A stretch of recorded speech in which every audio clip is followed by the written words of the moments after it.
이렇게 모뎀의 각 램포트마다 공인 IP가 나오는 KT 같은 그런 환경에서 공유기 두 대를 배치를 한 거예요. 두 개가 마침 같은 회사라서 IP가 똑같죠. 따라서 할당하는 IP도 요렇게 될 겁니다. 겹치죠? 막 겹칩니다. 그죠? 겹치긴 하는데 이게 문제가 있을까요? 아무런 문제가 없습니다. 이 두 개의 망은 완전히 별개예요. 왜냐하면 공인 IP가 다르기 때문에. 그러면 이렇게 써도 아무런 문제가 없다는 거죠. 공인 IP가 다르면 다른 망이다. 문제는 이런 경우가 될 겁니다.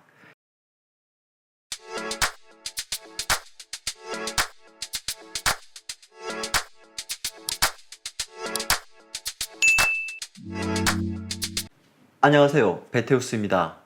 지금 이게 어떤 회사인데 모뎀 공유기 허브의 원칙을 잘 지켰죠? 그런데 이 공유기로부터 거리가 좀 멀리 떨어져 있는 거예요. 와이파이가 안 터지는 거지. 여기에 있는 직원 3명이 작당을 해서 요 스위칭 허브 대신에 공유기를 설치를 합니다. IP 타임이라고 생각을 하면 기본 IP가 얘죠? 이런 식으로 밑에 있는 컴퓨터들을 DHCP 할당을 할 거고, 2062 입장에서 봤을 때 2062는 자기 밑에 물린 네트워크 장비란 말이에요. 따라서 IP를 할당을 할 겁니다. 뭐 이런 식으로 할당이 되겠죠. 이번에는 2062를 봐요. 2062 역시 원래의 내부 IP가 이와 같다면 똑같이 이런 식으로 자기 밑에 있는 컴퓨터들의 IP를 할당을 할 겁니다. 자, 주의할 거, 2062 입장에서 봤을 때 이 IP는 뭐죠? 외부 IP입니다. 내부 IP와 외부 IP에 관한 설명은 제가 예전에 했고요. 자, 벌써 뭔가 문제의 소지가 많아 보이죠? 일단 겹치는 게 너무 많아. 얘랑 겹치고요. 얘랑 겹치고요. 뭔가 문제가 많다. 자, 이거 문제가 생길 수도 있고, 다시 말해 인터넷이 먹통이 될 수도 있고, 안 될 수도 있습니다. 운이 좋으면 안 될 수도 있어요. 그런데 이거는 시한폭탄과 같은 거지. 인터넷에 문제가 없다, 그렇다고 할지라도 소통에 문제가 있는 거예요. 지금 같은 회사잖아. 컴퓨터들끼리 서로 간에 소통이 가능해야 되는데, 이 컴퓨터에서 이 컴퓨터로 데이터를 보내고 싶다. 192.168.0.3에게 이러고 시작을 할 거 아니야. 지난 시간에 했던 거 기억나시죠? 네트워크 영역이 같은지 우선 살펴보고, 같으면 같은 망 안에서 본다. 자, 192.168.0이잖아. 그러면 어디서 찾아봐요? 여기서 찾아본다고. 0.3이 여기 있네? 1위로 보내버려요. 얘가 이 컴퓨터로 데이터를 보내고 싶은데 자꾸 1위로 보내진다는 거죠. 아시겠죠? 얘도 마찬가지입니다. 얘한테 보내고 싶어 192.168.0.2라고 쓰는 순간 1위로 간다는 거지. 그러면 이거는 올바른 네트워크가 아닌 거잖아요. 인터넷에 문제가 없다고 할지라도. 자, 그래서 굳이 이 자리에 공유기를 써야 되겠다, 그럴 때는 이렇게 하시면 됩니다. 이 공유기의 네트워크 영역을 바꿔주면 되는 거예요. 다시 말해 다른 네트워크로 만들어주면 됩니다. 그러면 DHCP 기능에 의해서 이런 식으로 이 컴퓨터들의 IP도 다 바뀔 거고요. 얘는 안 바뀌겠죠. 얘는 누가 할당해? 얘가 할당하니까. 자, 이제 이 컴퓨터에서 얘한테 보낸다고 합시다. 192.168.0.3에게. 자, 그런데 네트워크 영역이 다르죠. 192.168.0이니까 얘랑 다르단 말이야. 그러면은 내부망이 아니구나, 외부망이구나. 공유기야 192.168.0.3에게 보내줘 하고 공유기로 던진단 말이에요. 자, 이제 공유기는 192.168.0.3이 자기와 같은 대역임을 알았어. 그러면 이제 1위로 보내주는데, 원래 여기서부터 출발했던 데이터죠. 근데 그게 공유기를 거쳤죠. 그러면 출발지 주소가 원래는 얘였는데 공유기를 거치는 순간 뭘로 바뀌어? 얘로 바뀌어. 그게 뭐였죠? 네트.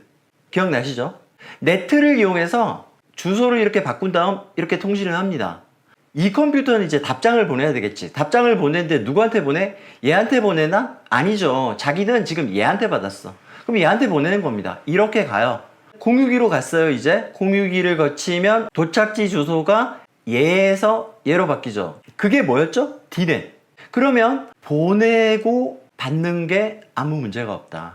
자, 그런데 여기서 얘로 보낸다고 생각을 합시다. 자, 같은 네트워크 대역대가 아니죠. 자, 그러면 공유기한테 던진단 말이에요. 근데 공유기는 192.168.1이 자기와 같은 대역대가 아니기 때문에 1위로 보내지 못해요. 1위로 보낸다고. 인터넷망에서 찾는 거예요. 없죠? 못 갑니다. 자, 정리하면 이런 식으로 구성을 했을 때 인터넷을 하는 데는 아무 문제가 없어요. 하지만 내부 컴퓨터들끼리 통신을 한다고 했을 때 여기서 1위로 보내는 건 가능하다. 그 보낸 것에 대해서 답장을 받는 것도 가능해. 그런데 여기서 1위로 보낼 방법이 없다. 일반적으로는 없다. 이런 문제가 있습니다. 자, 이걸 이용해서 일부러 이렇게 구성을 하기도 해요. 회사라고 치고 이쪽에 있는 애들이 특수부서인 거야. 그래서 자기들끼리는 소통이 가능하고 일반 다른 부서원들하고도 소통이 가능하지만 일반 부서원들이 얘네들한테는 접근을 못하게, 이런 식으로 의도적으로 이렇게 구성을 할 수도 있겠죠. 하지만 그런 의도가 없다면 역시 이거는 좋지 않은 구성이다.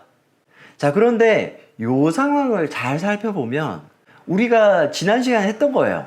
이런 거 아닙니까?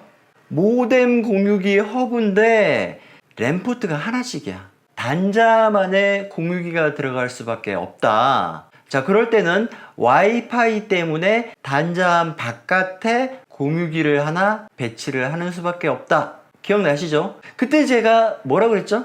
이 공유기를 브릿지 모드로 바꾸라고 그랬어요. 자, 브릿지 모드로 설정하는 방법을 알아보겠습니다.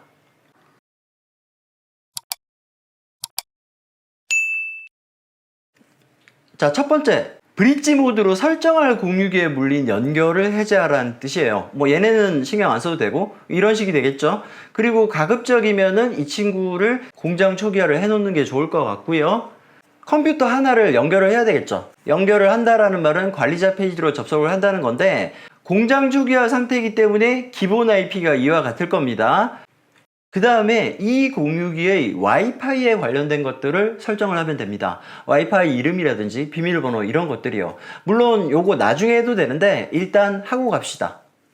다음 단계로 이 공유기의 내부 IP를 바꿔야 됩니다. 원래 기본 IP가 0.1이었잖아요. 그럼 얘랑 같잖아. 그죠? 그래서 바꾸는데 기본적으로 여기서 사용하지 않는 IP면 어떤 것이든 상관없어요.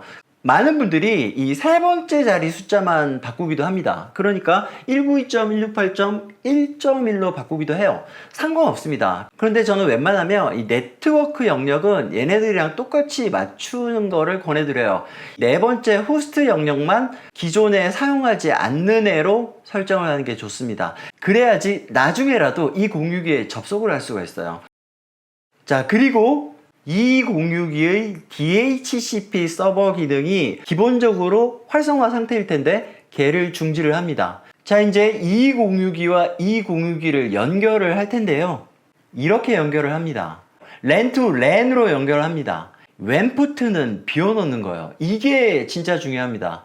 물론 공유기의 회사에 따라서는 브릿지 모드임에도 불구하고 LAN to WAN으로 연결하는 경우도 있는데 웬만한 공유기들은 LAN to LAN입니다. 이 연결 되게 중요하고요. 자, 이제 마지막으로 다른 컴퓨터들도 이렇게 연결을 해 주십니다.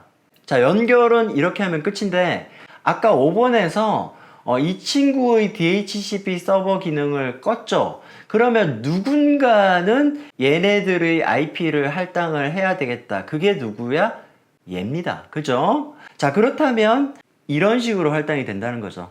얘가 DHCP 서버 역할을 하니까 기존에 쓰는 애들과 충돌하지 않게 알아서 잘 할당을 해준다. 자, 그런데 아까 얘가 공유기 모드일 때는 여기도 IP가 할당이 됐었죠. 브릿지 모드에서는 이 IP가 할당이 안 됩니다.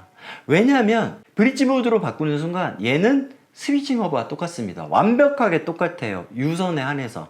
스위칭 허브일 경우는 IP가 없단 말이에요. 그래서 IP 할당을 안 하는 겁니다. 유선으로 연결된 애들은 모두 얘가 IP 할당을 하고요. 무선도 마찬가지입니다. 192.168.0이잖아요. 얘가 할당을 하는 겁니다.